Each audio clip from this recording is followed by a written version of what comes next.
Hello, everyone, and welcome back to Irish Uncensored. I forgot to change my name.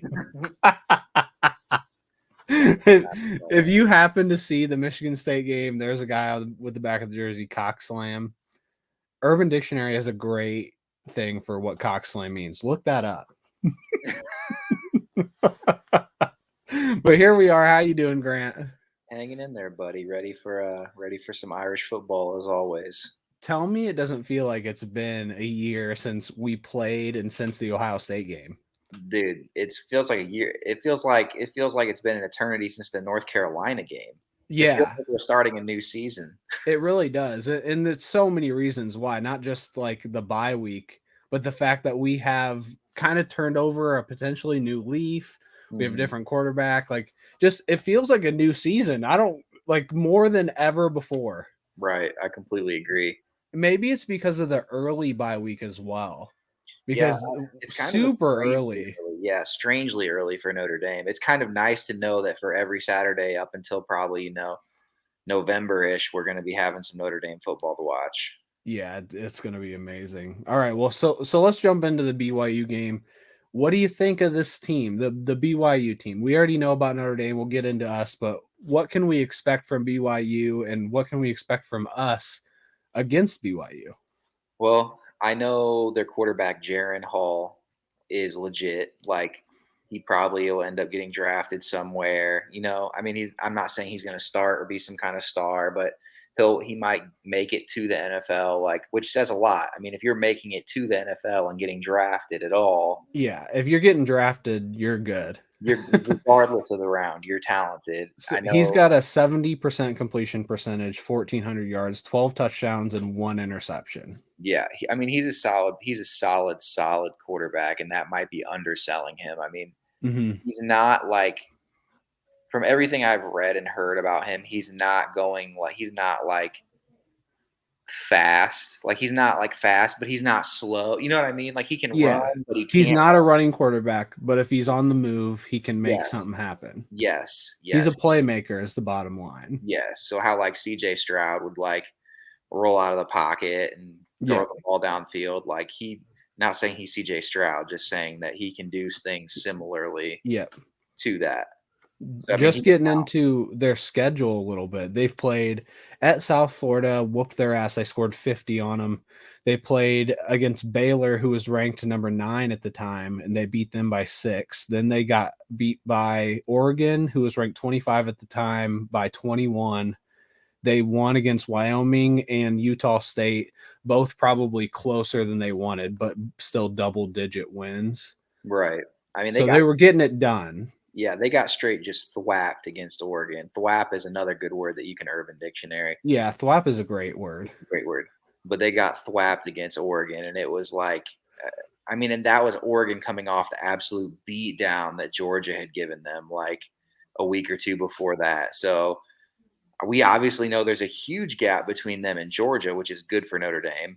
I think Yeah, definitely. their their O line is probably the best that we're going to play since Ohio State so far, and they're good. I mean, they're just good. They're just solid. Like I Yeah. don't want to overhype them because I feel like some of the analysts that Notre Dame has have really overhyped BYU and what they are. They're just solid. They're just solid. I mean, they're like that all white basketball team who plays good defense and shoots free throws well and makes 3-pointers, and they could beat anybody on any given day because they're pretty fundamentally sound. Yeah. Yeah. That's the best way I can That describe really is what it is. It's like Iowa football. it. They'll just Yes. like go out there and do what they do, and they'll win because they do what they do. They don't make Yeah. mistakes. That's They're this kind of not team. they're Uh, not like overly athletic. Like they're not like, oh wow, they have burners at wide receiver. Like North Carolina and Ohio State's offense is shit on their offense.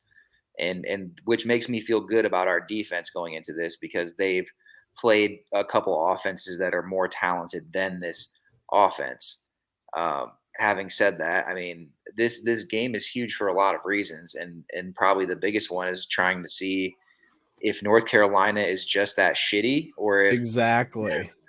you Did know? they make us look like we're better than we are, or can we actually put up numbers each week in and out, especially off a bye week? So we had an extra week to prepare for this game. There's no reason why we shouldn't put up 40-ish, right? I would say so, and I mean close to. I'd hope maybe like mid 30s at the least, but Yep. I mean we're talking about a team that's they can get up and go. They can score. Obviously, you saw some of their scores. They can put some points up. Like they're no slouch. I think Notre Dame's tempo will naturally kind of lower the score of the game because if Notre Dame can run the ball with any effectiveness, I mean, this just takes minutes away, which we're hoping that they can. Uh, Mhm. but Yeah, I mean, I don't wanna get too deep into us just yet because I wanna say they also have 2 decent running backs, both averaging 6 to 7 yards a carry. Christopher Brooks, who has 294 yards on the season, and Miles Davis. So they're not only good through the air, but they're good on the ground. They've got 4 people who have received more than 15 or more receptions, and all of them have touchdowns. They've got like what 7 different people with touchdowns at wide receiver or tight end. That's yeah, pretty impressive. absolutely. And I mean, just their schedule's not all that. I mean, they have played Oregon, they've played, Baylor, which is solid. I mean, I would put their schedule up there against just about anybody's. But they We all, also lost to Marshall, so yeah, it's hard at this point to compare our schedule to anyone else's because mhm, normally I'm always so high on our schedule because we don't play any cupcakes, but like Marshall's still not a cupcake team. They're not a D2 team that like Alabama plays. But right, we still should handle it. yeah, They're like it's still a win. Like you mark that down as a W every day of the week, and we didn't. right. So No, uh, you're absolutely right. And I mean, defensively, they've got a couple decent linebackers. They've got some size. They do a lot of things schematically to like confuse you, I guess, which kind of makes me a little bit nervous for Drew because I don't know how much of that he's seen. yeah, he's newer. Just I'm just nervous for the stupid interception. The interception like he threw against Marshall where he just flat out just didn't see the guy and throws it right to him. yeah, That's what I'm nervous for. that specific interception, I almost put nothing on. He just tried to go in there and had to make it happen and threw a pick. It's kind of like whatever to me, but they're 59th in the nation in points against at 26.4. I would think we should score that pretty easily, right? I mean, we're at 25 points per game for us, which is tied for 171st in the nation. So Right. that's not good. But I think after last week or this past game against North Carolina, we should be looking like a different team. And I do expect us to score 35 ish or more. I'm freaking hoping, man. This game is going to indicate a lot. It's funny because every game feels like a big game now too. Yeah. But I think that this is going to be have the last big game feel until Clemson because this game is going to tell us whether we turned it or we didn't. Like, did we get there or are we not? Like, and if we are, then great. And we're not going to really worry about it going into like UNLV and Syracuse and some softer parts of the schedule. But if we look like a fudge sickle, you know, then obviously it changes a lot. But the important thing I would say is that our O line is intact. This is game 5. They're healthy.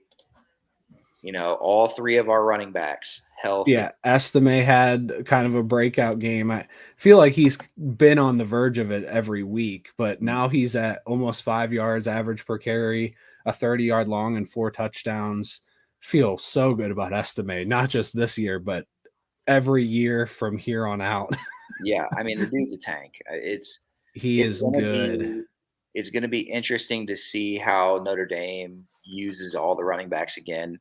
I think BYU size wise is like interiorly big. Like they're not like their D line is pretty big. So I'm kind of thinking they probably are going to be more of like a we're going to stop you in the middle.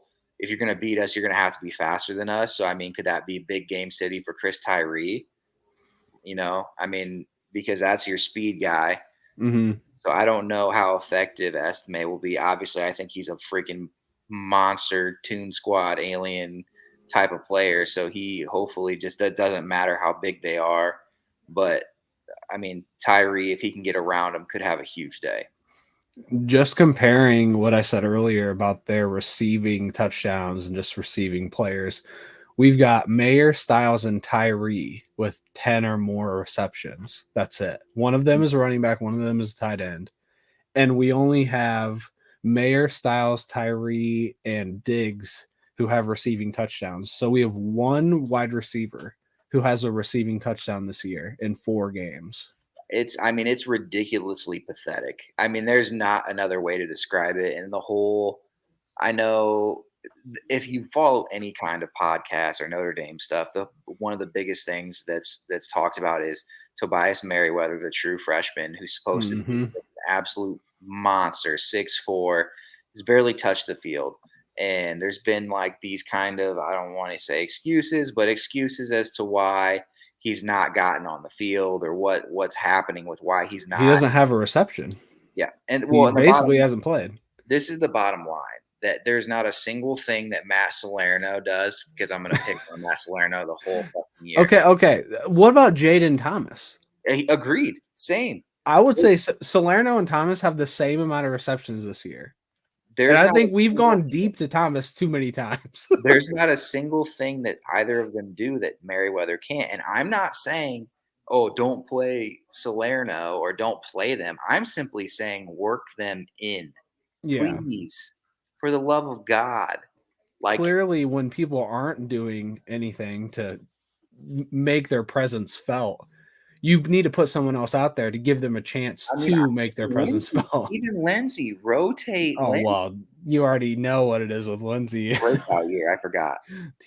This is the game, guys. Dude, I hope it is. I fucking hope because nobody else on offense is breaking out like wide receiver wise. Yeah, sorry about that.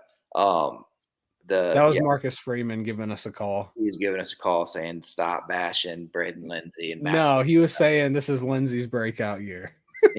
But I mean, seriously, like literally pick a receiver and you could, I mean, Tobias, you can't tell me he can't run the routes they run.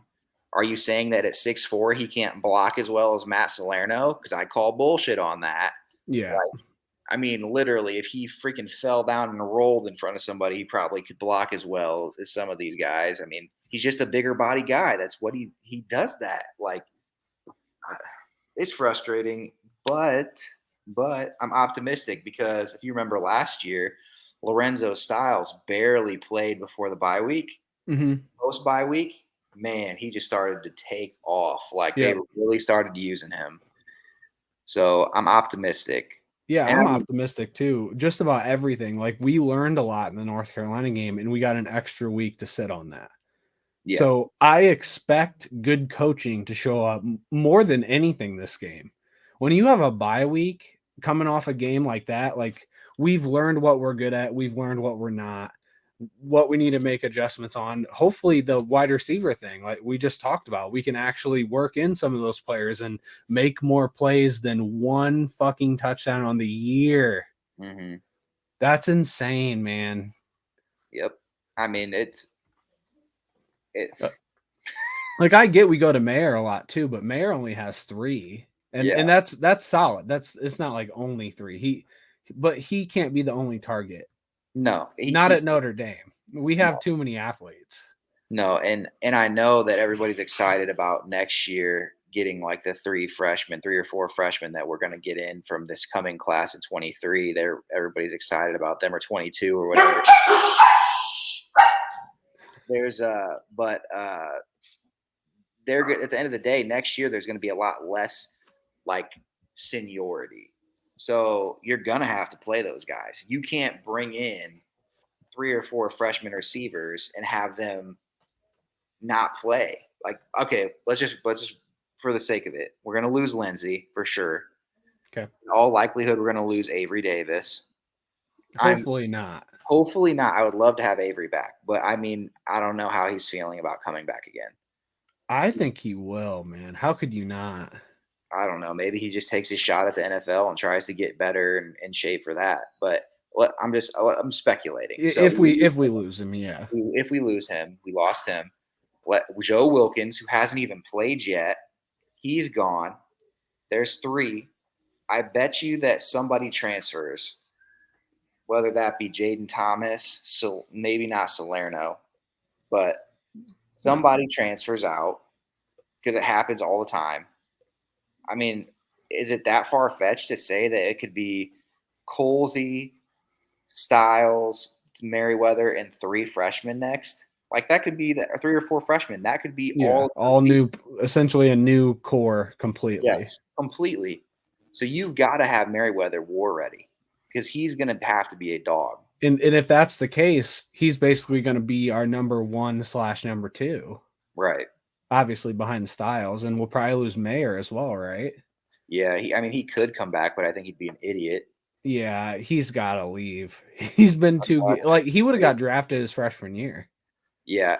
Well, and the thing of it is, you have to think of it in the sense of like, what would you be coming back for next year? Because it's hard for me to imagine the team itself being as good as it is this year. Like how good we were We're not supposed going to be to be this better, year. is what No, you're saying. I don't see us being better. So what would you come back for? The only reason he would come back would have to be academics, or like he wants to prove himself or break some records, win the Heisman potentially. It'd have to be something like that because it wouldn't be for team accolades. No. Well, and then so just kind of like a random fact, and I don't know if you saw it because I know like you sleep a lot during the day because you know third shift and whatnot. But Jacob Lacey transferred, or he's transferring.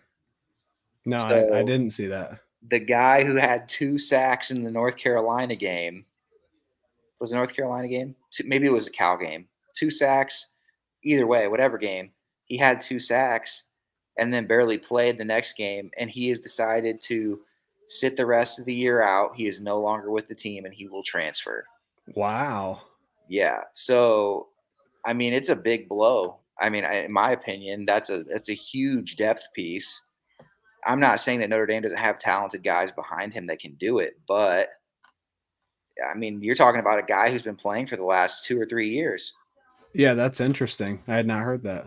So it was like complete. I mean, it caught me off guard. I'm sure all like the real insiders knew about it a day or two in advance. But man, for Freeman to come out and just be like, "Yeah, he's no longer with the team," I was just like blown away because we literally just watched a dude get 2 sacks. Like that's Yeah. crazy. Well, like we always say, we have too many skilled players for it shouldn't matter, especially on the D line. No, Hopefully somebody that just gives somebody more playing time that will be good for our future. And we have so many fucking good D linemen yep. all the time. Yeah, it's pretty crazy, and I mean, I wish nothing but the best for Lacey, and I hope he Yeah, catches same. on. I think by doing this now, he saves himself a year of eligibility, so he can redshirt, and then he'll have 2 more years somewhere else. So, Yep. hopefully, wishing the best for him and his future, but sucks to lose him. Very Yeah, unfortunate. definitely. So, what are But you thinking betting wise? Have you seen any of the lines at all, or like? no, I haven't looked. So they've got Notre Dame -3.5 right now on FanDuel and DraftKings. I That really don't surprises me that we're favorited. I think the North Carolina game really put some bettors, on notice. Like, because I mean, Notre Dame was the underdog, and if you rocked with me last time, 2 weeks ago, then you won some money. Um, Yeah, we're, Grant's on fire on the Notre we've Dame been bets this pretty good year. on the Notre Dame bet. So this year or to this week is -3.5. I don't know how much I love the line. I'm kind of like on the fence. I could see us winning by a lot or it being a close game. I don't really see a scenario where we lose, but I'm thinking of I taking. do see a scenario where we lose, unfortunately, but I mean, just because of if we play like against Ohio State, we're gonna lose. If we play like we did against North Carolina, we're gonna win. Yeah, I mean, I get what you mean. I just think we're gonna out talent BYU. I And think so too. That's what I expect anyway. so Running the ball alone. I'm thinking about taking -2.5, which would be an alternate spread, and maybe also taking an alternate total points and lowering it. I'd have to look specifically, maybe like I think it's the lines at like 50 some, so maybe like an over 42 or 43, somewhere like that, where you kind of buy yourself a couple points. And I think that'll probably get you to around plus money. So maybe 100 on it, maybe a hundy. So Yeah, I I think, expect that. I mean, since we're going into this, what do you expect the score to be this week? I mean, I'm I'm gonna say Notre Dame 38, BYU 24. I'm going to say 34-27 Notre Dame. Yeah. I So mean, I could we're see in the it. ballpark. Yeah, I could see it smack. I just think our defense, man, our defense can really play. They can. Like when they are on their Yep. top tierness, like we We're going to haven't even have to be too cuz like we said they're good. we haven't even been forcing turnovers. That's the craziest part. Like we have just wait. I mean, just wait. There's going to be a game, hopefully multiple, where we're ending up with a fumble, a pick, two picks. Like it's going to Yeah. happen. It's coming. Yeah, We have I think this could be the game. They're gunslingers. They throw the ball around to, like I said, to everyone. They have 7 people with touchdowns. Yep. They get Like, rid of the ball quick. They're not going to like hold on to the ball because they don't have blazing speed on the outside. So I think we'll probably sit on a lot of routes, which could hopefully for us up, the ante as far as like somebody like Cam Hart or Ben Morrison getting a pick. that's what I was thinking. Cam Hart. I know he likes to jump things even when he shouldn't. So I'm hoping he he gets one this week. Have you okay? I want you to think back, and I know it's probably hard to just for whatever reason, this team is really sticking out to me as far as their overall health since the season started. Hmm. Outside of the Buckner injury, when was the last time that all 5 linemen are healthy, Yeah, 3 running backs? I mean, we haven't lost a receiver in season. We have not yeah. lost a We receiver. lost our best receiver before the season. Yeah, we haven't lost one in season. Whole D line's intact. Every linebacker, all of our corners. We had a couple safeties banged up for a game, and now they're back. Like I don't remember the No, team I don't either. remaining this healthy. And it's really unfortunate that we're not in a position where we're like undefeated or only one loss to take advantage of that. But Right. think about this. We've lost our starting quarterback and our best receiver, and this has been a good health year. Yeah, that's true. That's true.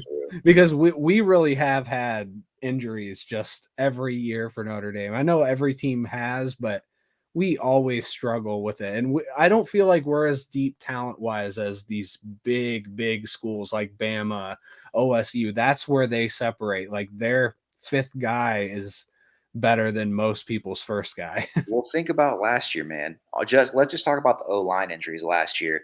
We lost Blake Fisher week 1 with a torn meniscus. We lost Jarrett Patterson. We lost Carmody for some games. We lost. I mean, the O line was like a fucking puzzle Yeah, for how and we much still year. did well. Like we actually had a good season after the beginning. Yeah, it was just a lot. Like just in that one group, not counting anything else. So it's refreshing to see everybody healthy, and I'm happy about that. And I mean, I just think that with everybody being healthy, BYU is going to have a hard time. I don't see a way. There's no like there's no way you stop Diggs, Tyree, and Estime. There's just not. Like our O line would have to regress so far. I think the game, if I had to pick like a player that it's going to come down to this game, it's probably their quarterback. Yeah. It may be their quarterback versus our defense. Are we going to give up those like 10-yard third down runs by the quarterback? Are we going to give up like those 5-yard third down passes? Or are we going to get sacks and fumbles and maybe one pick or a couple pass deflections? Like if our defense can make 2 or 3 plays this game, not even necessarily turnovers, it's going to be the difference in the game. But if he can make 2 or 3 plays this game, that probably is going to be the difference in the game. When it feels redundant to say at this point, but it's like O line, D line. That's what it's going to come down to for us, just like it always has. Yeah. No matter the year, O line, D line. Can you win? If we win those, we'll be okay. Like that's every game. Every game. I mean, Yeah, and we won against North Carolina. So, and look what happened. domination is what happened. Yep. I felt bad for them by the end. Estime was just like walking through the And line. he even fumbled on like the 2-inch line. I mean, we could have really fucking stuck it to him. I know. It was freaking awesome. Well, I guess that's it, unless you have anything to add today. Nothing else to add. Just I'm looking forward to the game. It's a night game. Keep that in mind for everybody. I think 7:30 start time. 7:30 Eastern time. You get to see the Shamrock Series jerseys, which were pretty dope when they They were are revealed. dope. So I'm just hoping for a good Irish win. Let's see what happens. Yep. You guys can check us out on Facebook, the Irish Uncensored Facebook page, where you can say what you want without getting kicked out of the group, like most groups. And please like and subscribe if you like this video. And if you don't, click that dislike button. But we will be back after the game to give you our thoughts. And as always, we're going to have Tommy Rees play us out. So thanks for watching, everybody. Go Irish. Go Irish. Drew, your fucking job is to tell everyone about Irish Uncensored. Tell them to like and subscribe. What the fuck are you doing? Do your fucking job. Go fucking like the video and click subscribe. That's all you fucking do.